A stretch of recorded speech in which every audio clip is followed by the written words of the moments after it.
Hey, what is up, everybody? This is Stephen Breach coming to you here today. We're talking about Seth Rollins and Dean Ambrose. These guys right now probably have one of the hottest feuds that there is in WWE with the current 2018 version of the breakup of the Shield.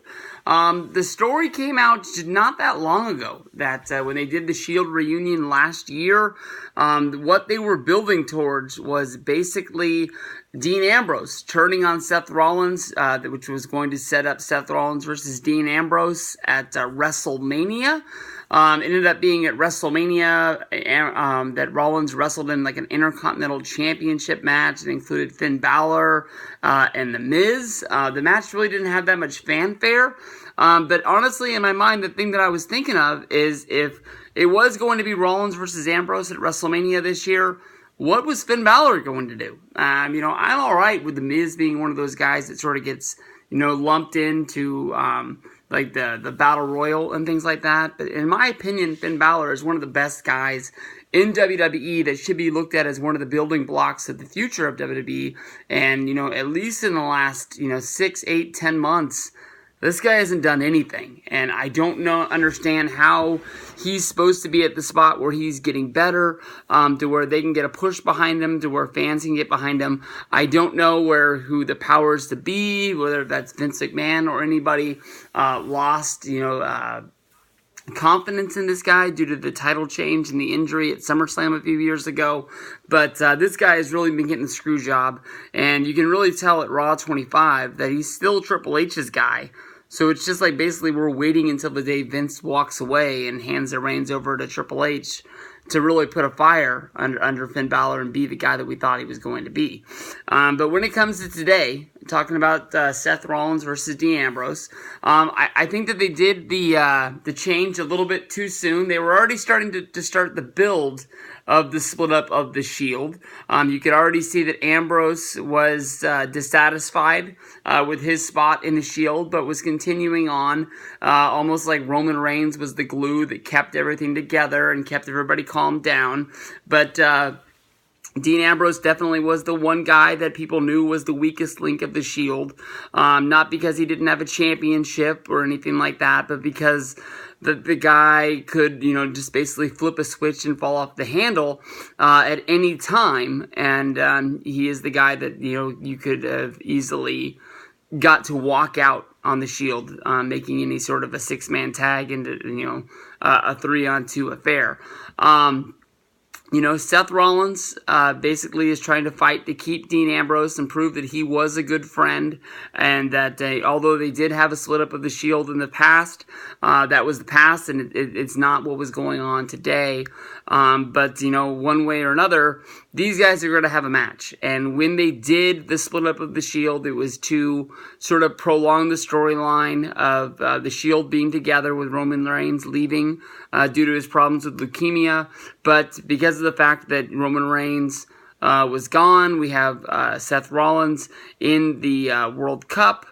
Dean Ambrose was not in the World Cup, so you couldn't sort of have just an impromptu, Rollins versus Ambrose match in there.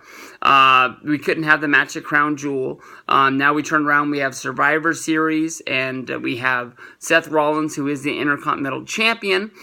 He's going to be having a match against Shinsuke Nakamura. Can't have the match there either. But we still have Rollins and Ambrose as the Raw Tag Team Champions, and they need to find out what is a possible solution for what they're going to do. Are they going to make them fight each other at the same time that they're fighting to defend those tag titles? Are they just clearly going to strip them of the championships because they can't get along, and then maybe find a new way to crown a champion down the road? I think it was in 2005, actually, when DX was the tag titles champions on Monday Night Raw, and they were trying to find a way to get the tag titles off of them. I think that they just might have been Coach, who was in power at the time, just had an impromptu tag team battle royal where you had like the members of the Spirit Squad. I think you had who was that other tag team? Cade and Murdoch were involved in it, and you had them, trying to throw out DX, and DX won, and then they just basically started the match over, and DX won, and then they basically started the match over, and DX won, and I think Then out of the middle of nowhere, they had the Hardys reunite. Hardys ran down there, and the Hardys ended up winning the tag titles that night, and that's just the direction that they started going. So maybe they could do something like that. I don't really know if at this point we already know that Ambrose and Rollins aren't on the same page. They're not going to get along. Ambrose has attacked Rollins after they won the tag titles, but are they going to make them have a match where one of them walks out on the other one just to have that moment of leaving somebody 2-on-1. Monday Night Raw, I know they have tag teams. Just off the top of my head, I mean, the last tag champs were McIntyre and Ziggler. I know that they still are a team. It looks like the plan is for McIntyre to move on to something new, maybe involving Braun Strowman. Since really Braun's not going to be in the story for a match anytime soon. I don't know if they're really going to put the gas on that one. I know that like the team Titus Worldwide is on Monday Night Raw. You've got Apollo and Titus. They're possibly the one team that comes to mind more than anybody else that's out there. I don't really know who else you could really put the tag titles on, and I think that's why they're in the spot they're in. I know in WCW they did a thing where basically the Giant and Sting turned on each other. One was involved in the NWO Hollywood, one was in the NWO Red and Black Wolf Pack. They ended up just having a match where it was the Giant versus Sting. Sting ended up beating the Giant. Sting became the new tag champion. And then Sting got to pick his new partner, and he sort of started tagging with Kevin Nash. And until they lost the titles, they were looked at as they were the tag title champions.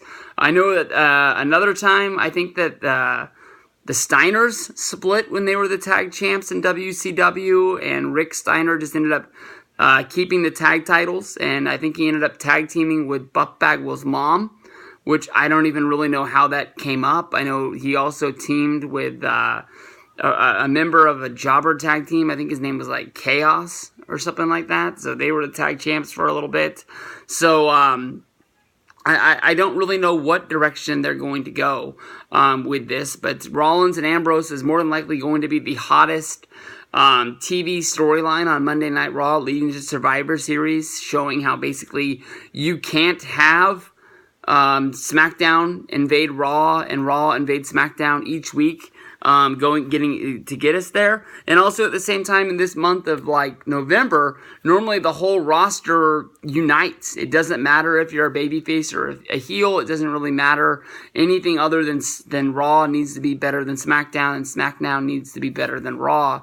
So for these guys to just be going out there and beating the holy hell out of each other, it doesn't really make sense either. But maybe Ambrose just thinks that the only way he's going to be able to get Rollins in a match at Survivor Series is to cost him the Intercontinental title, which would then change the Nakamura versus Rollins match. And then maybe even then, why would Rollins and Ambrose not be like first picks? They're both former champions. They've both been in some of the biggest matches in WWE in the last year. Why wouldn't Kurt Angle and or Baron Corbin want them for Team Raw to represent them in the men's Survivor Series match? So there's a lot of things to get us to this point. We know that Rollins and Ambrose are going to fight, and they're going to fight sooner than later. It's just a matter of when. And once we get there, how big the feud is going to be.